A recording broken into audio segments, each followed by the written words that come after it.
उसके जुल्म के आगे धरती कांप जाया करती थी। ऐसा एक तानाशाह था जिसका नाम तक सुनकर वहां की आबो हवा में दहशत बिखर जाया करती थी। वो इतना क्रूर था कि इंसानों का ही नहीं बल्कि जानवरों तक का कत्लेआम कर पूरे के पूरे गांव के गांव तबाह कर दिया करता था। उसकी दहशत का वो आलम था कि उसका नाम तक लेने से लोग डर से कांप जाया करते थे, जिसका नाम था चंगेज खान। हम आपको बताने जा रहे हैं चंगेज खान के दहशत की पूरी कहानी, चंगेज खान का इतिहास और चंगेज खान के जन्म से लेकर उसके शासक बनने तक की पूरी कहानी जानने के लिए इस वीडियो को आखिर तक देखिए। और ऐसी ही इंफॉर्मेटिव वीडियोस को देखने के लिए हमारे चैनल को लाइक, शेयर और सब्सक्राइब कीजिए।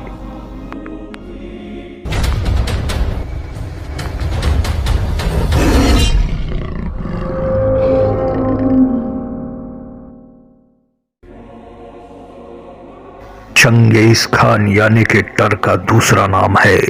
चंगेज खान का जन्म 800 साल पहले सन 1162 में मंगोलिया के खेंती प्रांत में हुआ था। उसका असली नाम तेमुजिन था और उसके पिता का नाम येसुखाई था। चंगेज खान के नाम के साथ खान जुड़ा होने के कारण ऐसा लगता है कि वो मुस्लिम था, लेकिन ऐसा नहीं था। चंगेज की मां का होलिन होलिन था। जब चंगेज पैदा हुआ था तब उसके हथेली पर जन्मजात एक खून का लाल धब्बा बना हुआ था। उसे देखकर चंगेज की मां ने कहा, ये लड़का अपने जीवन काल में बहुत सी लड़ाइयाँ लड़ेगा और जीतेगा, जिसकी तलवार हमेशा खून से लाल रहेगी। चंगेज खान का पिता येसुखाई एक मंगोल कबीले का एक शक्तिशाली सरदार था, जिसने आसपास के कबीलों को हराकर अपने कबीले का विकास किया था। चंगेज खान भी अपने पिता की तरह ही एक योद्धा बना और जिसने कई लड़ाइयाँ लड़ी और वो अपने जीवन काल में एक भी लड़ाई नहीं हारा। चंगेज खान की शादी 12 साल की उम्र में ही उसके पिता ने करवा दी थी और उसके बाद उसके पिता की एक लड़ाई में मृत्यु हो गई और उसके बाद कबीले के आपसी विद्रोह के चलते उसके पिता के मृत्यु के कुछ दिन बाद विद्रोह को खत्म करके चंगेज खान ने अपने पिता के कबीले की बागडोर अपने हाथ में संभाल ली और वो अपने कबीले का सरदार बन गया। और उसके बाद उसने आसपास के कबीलों को संगठित कर अपना साम्राज्य और आगे बढ़ाते हुए कई कस्बों और कई देशों तक अपनी हुकूमत को फैलाना शुरू कर दिया। चंगेज खान जिस देश पर हमला कर उस देश की जमीन को जीत लिया करता था, उस देश की बची हुई सेना को भी वो अपने सेना में मिला लिया करता था। चंगेज खान ने मंगोलिया से लेकर China, Russia, Iran, Iraq, Uzbekistan, Africa, Japan, Afghanistan, उत्तरी साइबेरिया, बल्गेरिया से लेके हंगेरी तक को जीतकर अपना साम्राज्य फैला लिया था। दुनिया के भूभाग का लगभग 22% हिस्सा चंगेज खान ने जीत लिया था। जब चंगेज खान अपने कबीले का सरदार बना तब उसके कबीले के लोगों ने चंगेज खान को कागान की उपाधि दी, जिसका मतलब होता है शासक या सरदार। तब से तेमुजिन के नाम से कागान जुड़ गया। चंगेज नाम उसे बाद में मिला। इस तरह चंगेज खान का नाम तेमुजिन से चिंगिस खान रख दिया गया और वो बाद में बदलकर चंगेज खान बन गया। चंगेज खान ने अपने बेटी की शादी तोकुचर नाम के एक शख्स से करवाई, जो चंगेज खान के करीबी लोगों में से एक था। निशापुर शहर के एक तीरंदाज ने तोकुचर की हत्या कर दी, जिसका बदला लेने के लिए चंगेज खान ने निशापुर शहर की पूरी आबादी को खत्म कर दिया। और इतना ही नहीं, निशापुर के इंसानों के अलावा उसने वहां एक भी जीवन बचने नहीं दिया। वहां के जानवरों तक को चंगेज खान ने मरवा डाला और उसने निशापुर शहर के एक टीले पर मरे हुए लोगों के स्कल्स का अंबार लगा दिया, ताकि आगे से कोई उसके परिवार पर हमला करने की जुर्रत न कर पाए।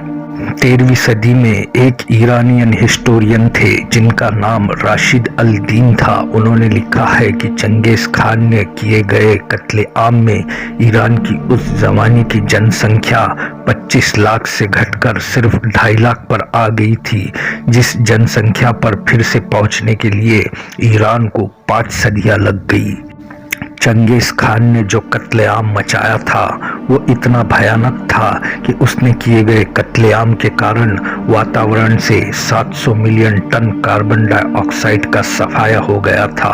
चंगेज खान ने अपने जीवन काल में हजारों शहर, गांव, कस्बों को पूरी तरह तबाह कर दिया था, जिसके कारण जहां गांव बसे हुए थे वहां जंगल, झाड़ और वनस्पतियां उग गई, जिसके कारण वातावरण में से 700 मिलियन टन कार्बन डाइऑक्साइड कम हो गया था। हिस्टोरियन बताते हैं कि चंगेज खान ने अपने एंटायर लाइफ में करीब 40 मिलियन या उससे भी ज़्यादा लोगों का नरसंहार किया था। कुछ एक लोग तो मौत के आंकड़े उससे भी ज़्यादा मानते हैं। वैसे तो चंगेज खान के बारे में ज़्यादा मालूमात कहीं लिखी नहीं गई है, क्योंकि चंगेज खान खुद ये चाहता था कि उसके मौत के बाद दुनिया उसे याद ना रखे, और इसीलिए उसने अपने जीते जी किसी चित्रकार या मूर्तिकार को अपना चित्र या मूर्ति नहीं बनाने दी, और ना ही बाकी शासकों की तरह कभी किसी सिक्के पर अपना चेहरा उकेरा था, ना ही किसी लेखक को अपनी किताब लिखने दी।